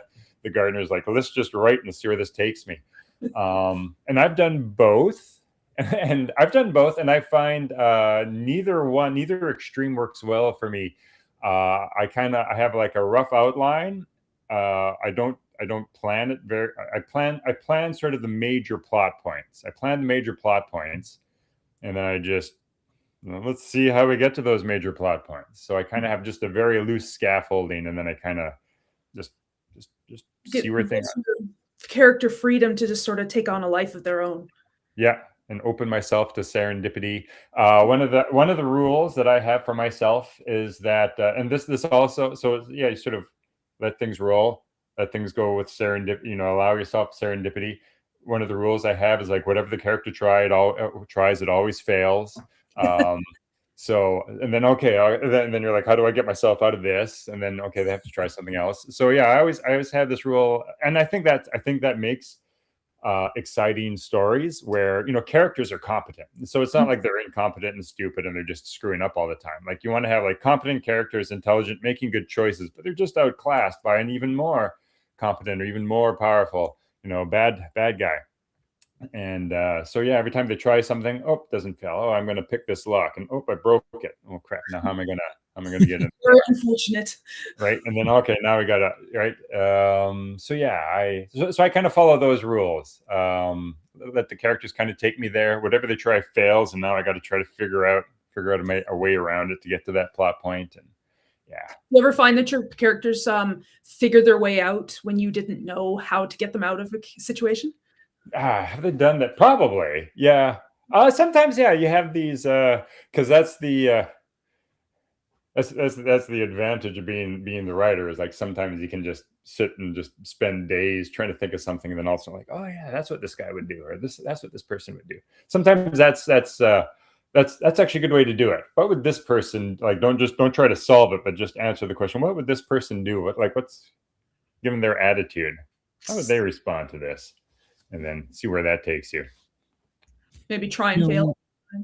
When you were talking about that, the first thing that came to my mind is I bet you watched a lot of cartoons as a kid, because you just described Wile E. Coyote. Oh, I know, right? Just keeps trying.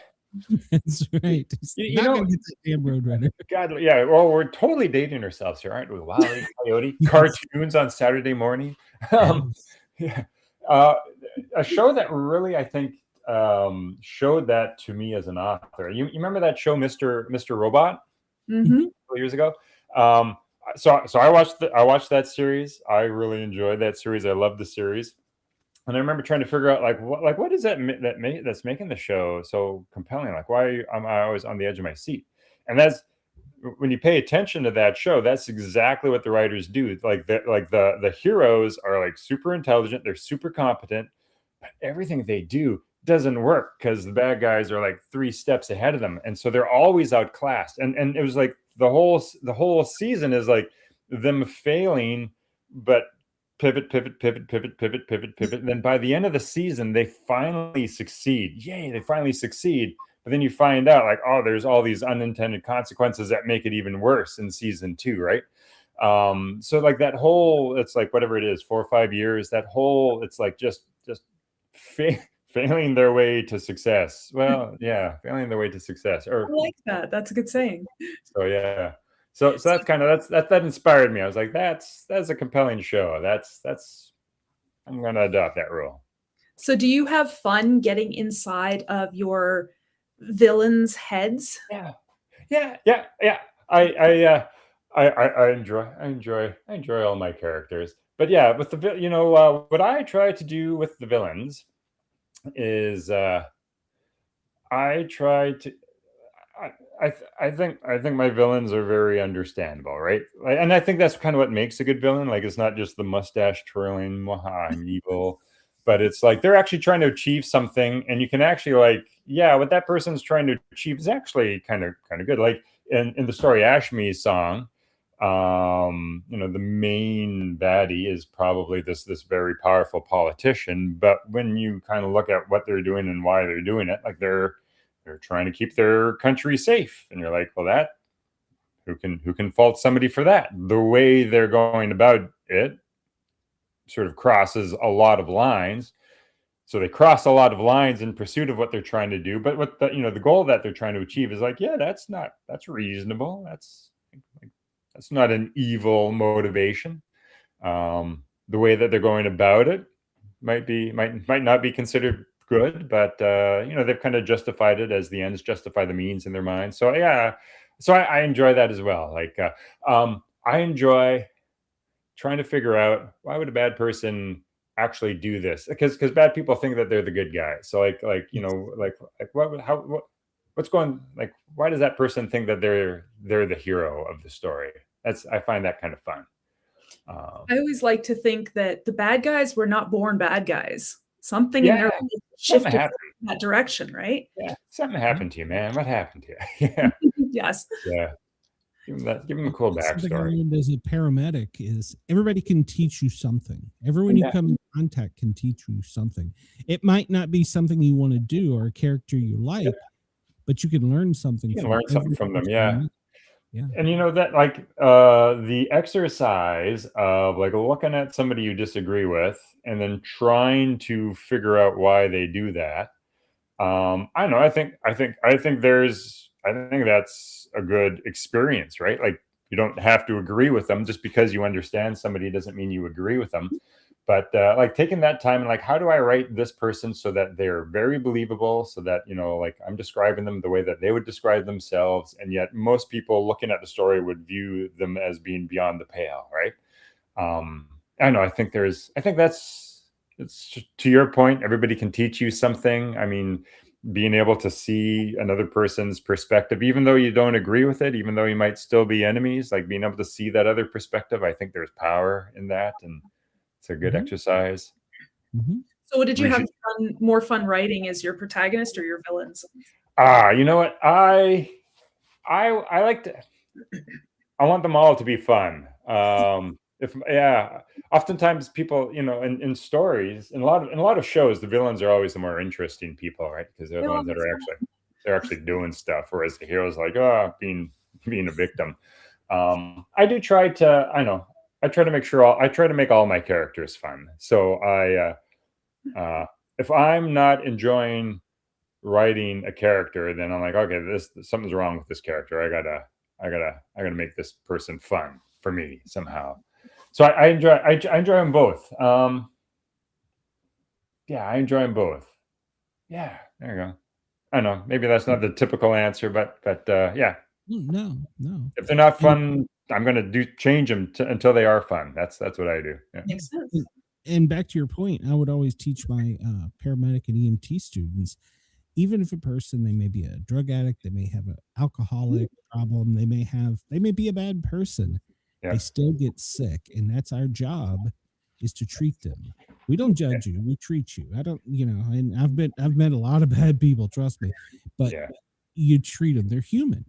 When I was so I used to be a lifeguard, and I don't know if they teach you this in the States, but the mantra that they teach sort of like in first aid courses and in lifeguard courses is that whomsoever you see in distress, recognize within them a fellow human being, right?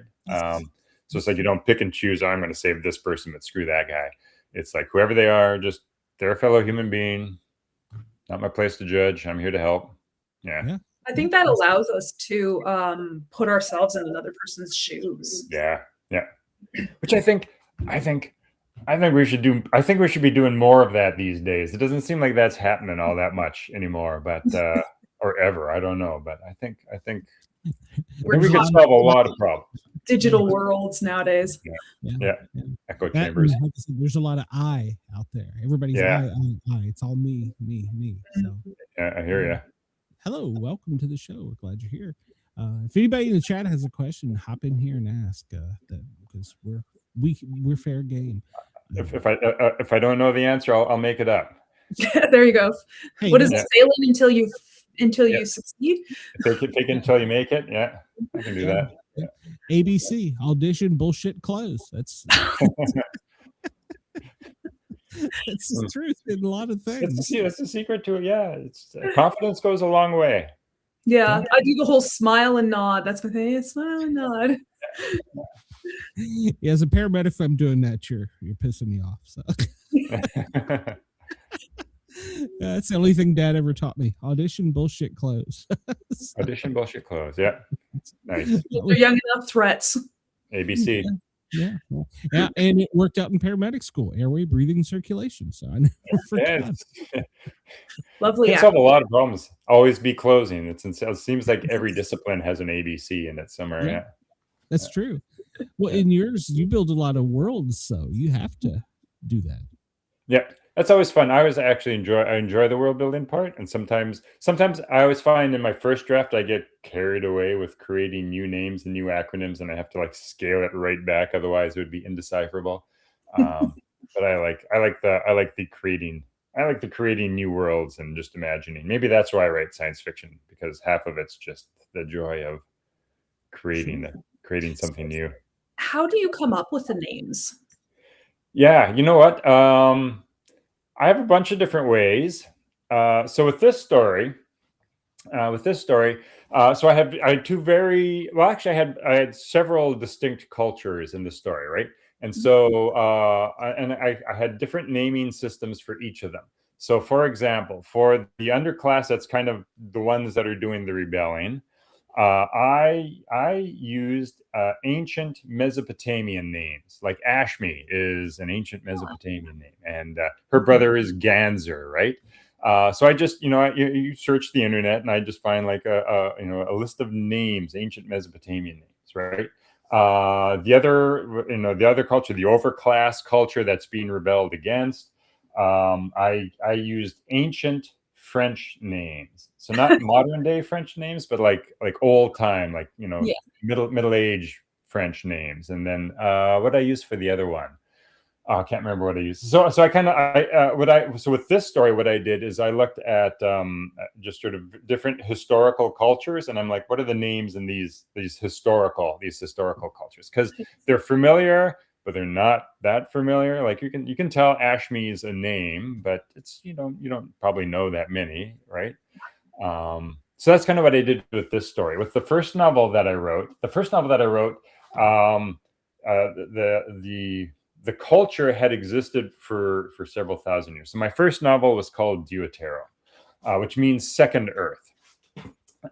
And so the history of that particular novel was that it was a planet that was being coliformed by Earth thousands of years ago, and then mysteriously contact with Earth was lost, and they were kind of left on their own to drift.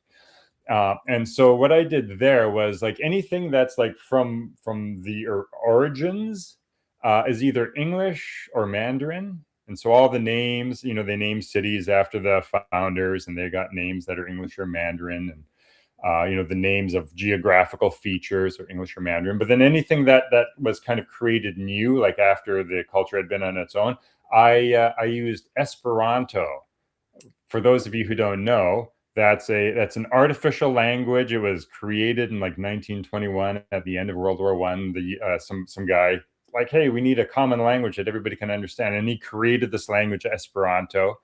And so the names are Esperanto names, and so like Credo and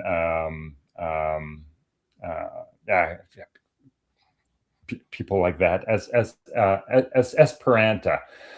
So they kind of have these Esperanto kind of sounds a little bit Italian, a little bit Spanish, a little bit, but it's like it's not quite those things. So it has this cool feel to it. So that's what I did with that story. So I kind of have like a little gimmick to myself whenever I make names.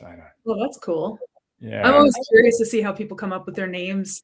It's like if you put letters on a dice, maybe roll it and see what comes up. Or no.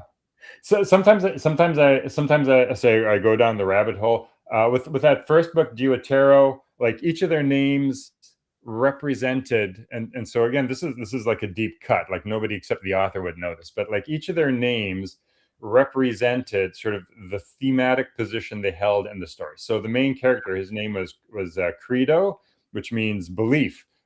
His foil, or like the person that he kind of had tension with, her name was Esperanta, which means wisdom.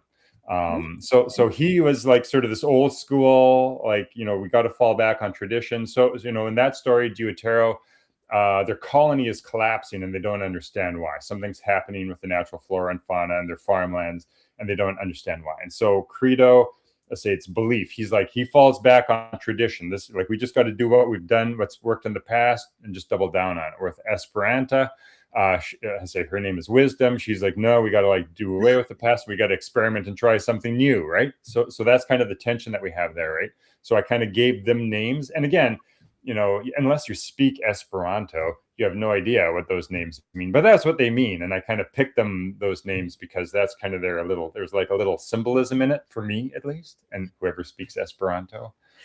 Do you do the same symbolism with your titles? Not sometimes, but not. Yeah, yes-ish. Not always that thematic. So my first novel was Dua Terra, which is Esperanto for Second Earth. That's just what that meant. Ashme's song. So Ashme is the main character. And music does have a thematic element in that story. So her brother has special needs. So he's got, you know, mental handicaps and stuff like that. However, and so this is a real, like, it's a real disease. It's a real genetic condition that this guy has here. But he's like a musical savant. And so I say this is a real disease. It's modeled after a real disease. So, you know, they have these some physical, but mostly sort of cognitive handicaps, but they're just like they just pick up music. They have like perfect tune, pitch perfect, and stuff like that. And so he's this very musical guy, but he has trouble understanding the world. And, you know, as the story goes on, so he's, you know, he's very musical. He does singing. Music holds a real special place in his life. As the, you know, I don't want to, like, no spoilers, but as the story goes on, there are certain lessons, like there's certain things he doesn't understand, but through music, he sort of learns certain life lessons, I guess. Right. And so, at the start, when you read the title Ashme's song, you're like, that sounds like sounds like something an author would come up with. Once you realize that, okay, her brother's like really musical, like, okay, you're like, okay, maybe I see a layer of meaning behind Ashme's song. And then I think by the end of the book, when you see the lessons that he's learned and what music means to him at the end, I think there's more depth that you can sort of get in the title, if you want to. For those who are interested in that kind of thing, though, there's some little Easter eggs that you can unpack if you're so minded. Yeah. How did you find out about this malaise, or whatever you about that disease? So again, it was trying to play against type, or play against tropes. I was trying to play against tropes. So typically, when you have a dependent family member in most stories and most movies, right? Especially if the main character is a woman. The dependent family member is like a kid, like they got a kid and like, oh, I got this, you know, baggage that screams and cries, and now I got to keep my kid alive. Right. And I've you know, that's been done to death. So I didn't want to have the family member as a dependent. So it's her brother and it's her twin brother. They're fraternal twins. But he has this genetic defect. So, okay, he's got this cognitive, so he has special needs. And so, okay, I need to choose and I need to research special needs. Now, when you're writing a story, so real life just rolls the dice and, you know, you take what you get in real life. But when you're writing a story, you need to make choices that allow you to tell the story. So he needs to be a dependent, but not so dependent that like he's, you know, wheelchair bound, like, you know, he's wheelchair bound. Like he needs to be able to, you know, for me to write the story and for the story to work, he still needs to be able to, he needs to have some functionality. Like he's not a vegetable, but he has some functionality, but he's not able. So that kind of narrows the spectrum of things that he could have. Again, the common trope in just today's culture is like, oh, he's going to have autism and stuff like that, or something like that, right? And I'm like, okay, well, that's been done to death, and I don't want to go on that, you know, retread that ground. So I want to find something different, and then it's just a bunch of research. I always think that I always feel like all authors must be on watch lists based on their Google search. I was just gonna say, I wonder what that Google search looked like. Yeah, right. So it's like, what is this guy? Like the NSA is like, what is this guy into? Oh, he's an author. Okay. Yeah. But at any rate, it's just sort of it's just a bunch of it's research until you kind of found a thing that, yeah, this you know, these people or people with this condition are dependent, but they're still have enough functionality for me to be able to tell the story that I want to tell. Yeah, that's how that decision got. That's how that happened. So it's short answer. It's the needs of the story and what fits the needs of the story, and then just research until you find it. How much AI is incorporated into your story, but how much AI do you use? Yeah. So there. Oh, cool. All right. So there's a couple of things. One is in the history of this world. So at the present moment in the story, the cultures, the societies have this nervous relation with AI. And they throttle AI. So you can have AI, but they put governors on it so that it doesn't hit singularity and become these godlike intelligences. Because in the past, they had AI that hit singularity and became these godlike intelligence, and it sort of ran. And so this was a long time in the history of the world, but it kind of ran roughshod all over the world. Did all these weird things, like totally inexplicable. So for example, just one day, 1,000 years ago, one day, these strange structures appeared in cities all over the world, and they're just these big, long oblongs. They're like a micrometer thin, but whatever, a skyscraper height. They just float there. Nobody knows why they're there. They just made them one day, and then one day, all these godlike AI just left.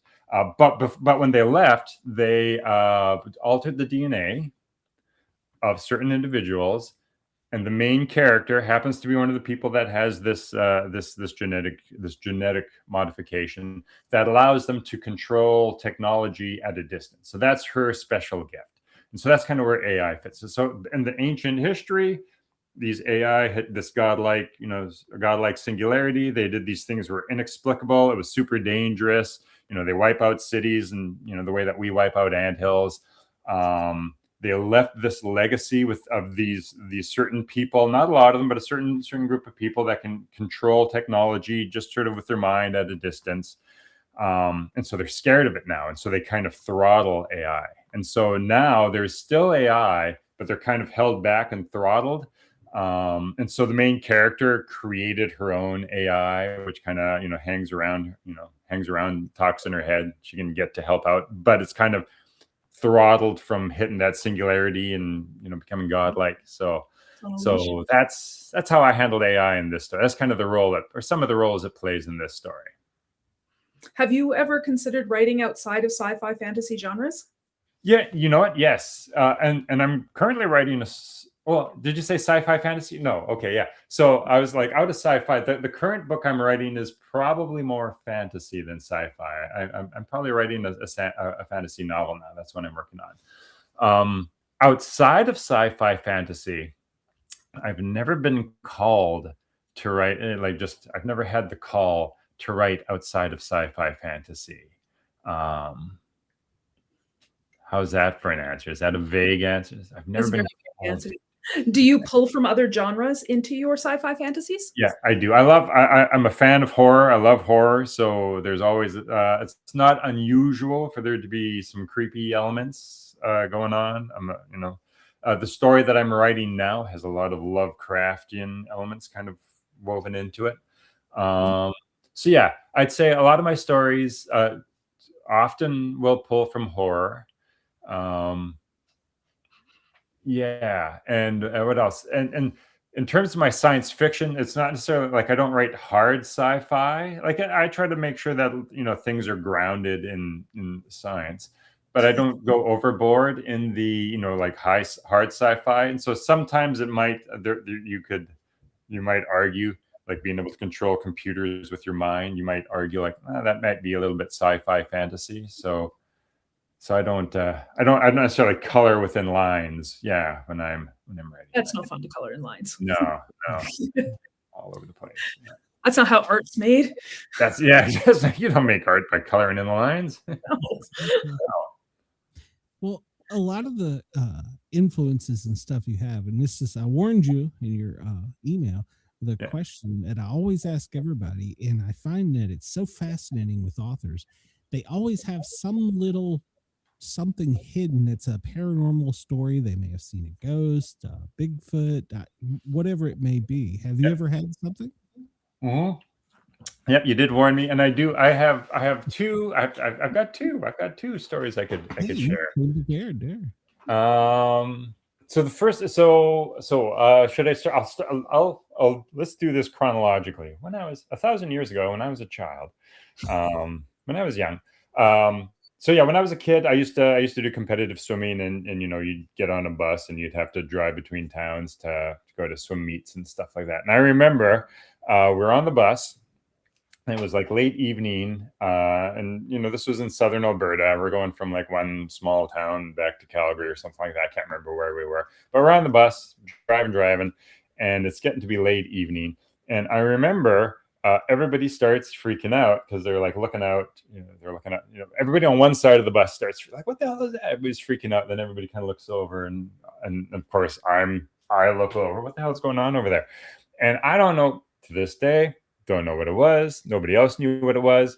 But in the sky on the horizon, there's this large, it's a large bright light, and it was not the sun, but it was this large sort of I don't know, sort of egg shaped or kind of oval shaped thing in the sky that was just there, kind of going along.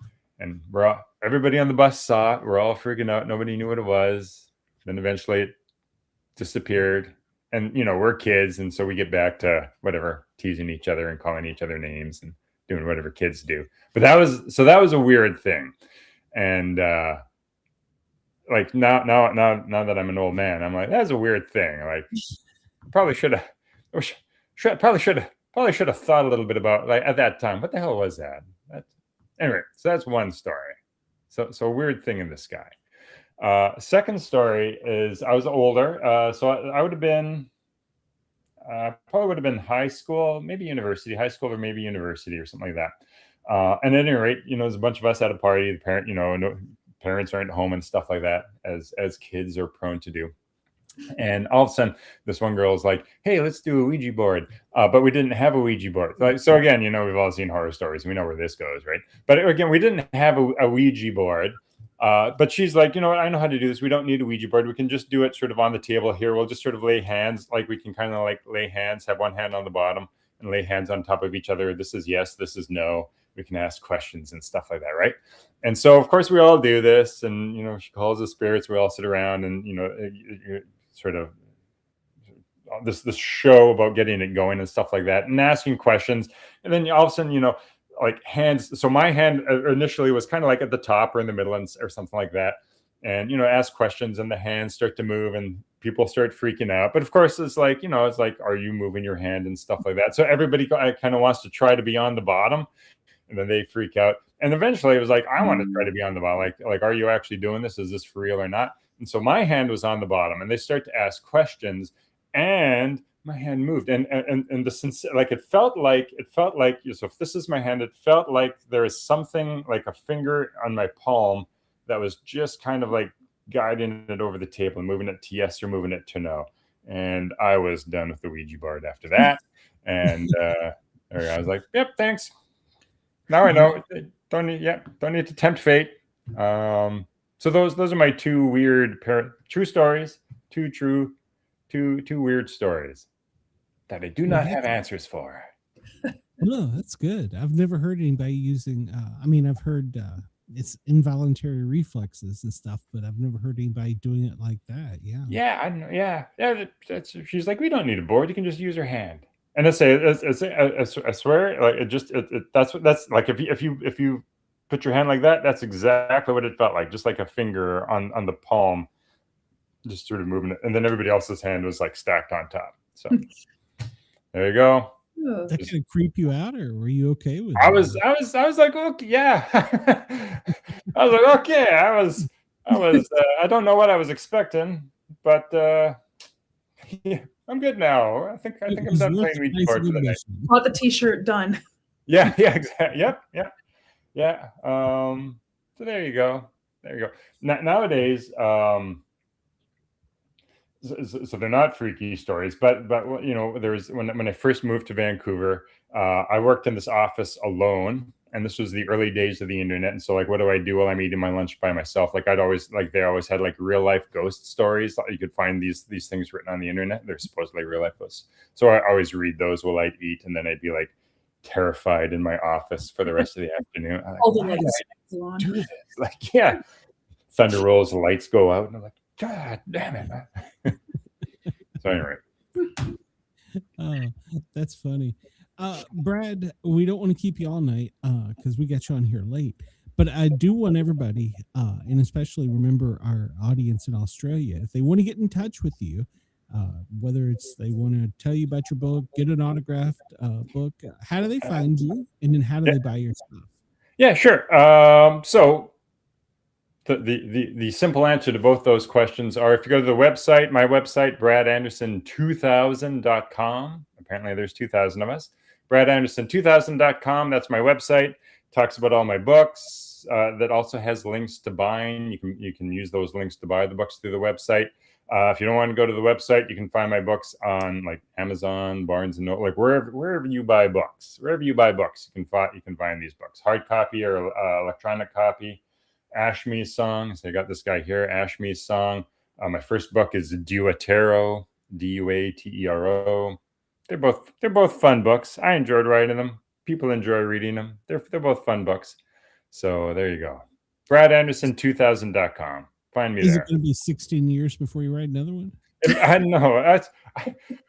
Man, every once in a while I hear these authors that are like, oh, I can write a novel a month. I'm like, oh, you son of a... It's me like, You got no life, no kids, no obligations. How do you... Yeah, I know. Yeah, that's my problem. I'm like, oh, I have a job.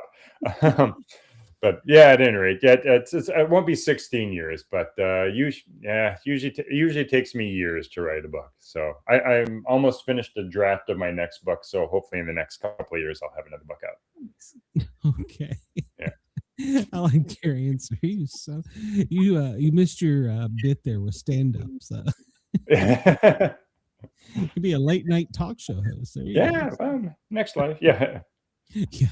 Exactly. We're too old to change ways now. Brad, thank you for coming on. It was great. And if I'm still alive when you get your second book out, I'll be hitting 60 in about 5 years. So be careful. I'll get it up before then. Thank you very much for having me. It's fun talking to you guys. Nice to see somebody so close to my old stomping grounds. And I used to drive through Airdrie on my way to Edmonton and Calgary. Yeah, that's awesome. Cool. Yeah, we've enjoyed it, and it went by quick. So thank you. Fantastic. Thank you. All right, had fun as well. Good night, everyone. Be safe. Have fun. All right. Stay warm. Stay warm. I'm in the South. It's going to get warm soon. So. Thank you, Brad. Have a great evening. Cheers. See you guys. Bye-bye. Oh, that was great. Were we hard on you? Was it rough? Nope. Oh, good. I enjoyed the lights flicker here every now and then. I was worried about the power going out because I was wondering about that. Yeah. Okay. Well, so you are also an author. I want to make sure you tell everybody about your stuff and how they can get your stuff. Yeah, best place to check it out is my website, www.jmshawauthor.com. Links to my social media, my Facebook, my Instagram, my email, descriptions of my books, and links to them online are all there. She will answer you. She will answer you. She answered me. So yeah. Thank you for coming on. It was a blast. I'm glad you did this. We're gonna have to have you on more often. So. Oh, I'd love to. Yeah. Did you have fun, or we weren't? Oh, yes. Okay. All right. I just make sure you're not just saying that. You'll block me when we. No, I had fun. You're like, yeah, no, I'm not talking to that guy anymore. We're done. Well, do try and stay warm up there. We're gonna be warm next week. I keep. Oh yeah. It's December. It's winter. It's expected, right? There you go. I will put your info in the show notes too. Just remind me because I'm old.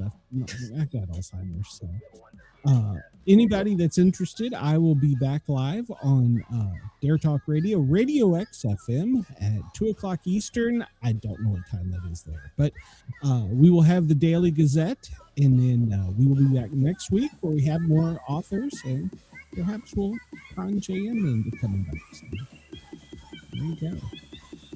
Everybody have a great night. We will see you soon.